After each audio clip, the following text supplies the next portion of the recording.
হাদিস শরীফের ভিতরে এসেছে, প্রিয় নবী করিম সাল্লাল্লাহু আলাইহি সাল্লাম বলেন যে শিরিকের পরে কারো গর্ভাশয়ে অবৈধ বীর্য রাখার চাইতে বড় গুনাহ আর কিছু নেই।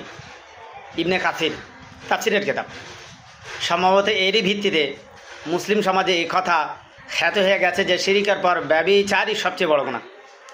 অন্য এক হাদিসে ব্যভিচার সম্পর্কে রাসূল সাল্লাল্লাহু আলাইহি সাল্লাম এই উক্তিটি করেছেন, সাবধান সাবধান, ব্যভিচার করার সময় মুমিন থাকে না। মিসকাত শরীফ হাদিস ব্যাখ্যা।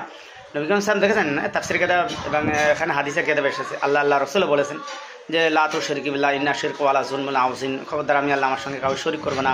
আর শিরিক সবচেয়ে বড় গুনাহ, আর আল্লাহ শিরিক সকল গুনাহ মাফ করে দিতে পারে, সেটা আল্লাহর ইচ্ছা।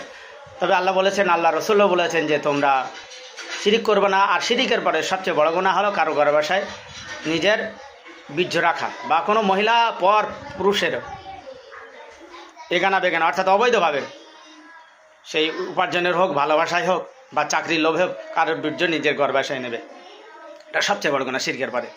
অবশ্যই এটা তাফসীরে কিতাবে এসেছে, আল্লাহ রাসূলও বলেছেন, হাদিস শরীফের ভিতরে কোনো সন্দেহ না হয়। আর বিশেষ করে অবশ্যই জেনা, ব্যভিচার এবং পরকীয়া যে কতটা ভয়াবহ হতে পারে। তো দেখুন, প্রকাশ্য বা গোপনে যেই করুক সকলেরই হিসাব দেওয়া লাগবে।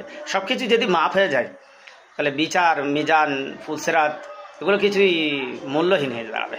অবশ্যই বিচার হবে, অবশ্যই এর জন্য পুরস্কার বা তিরস্কার আছে।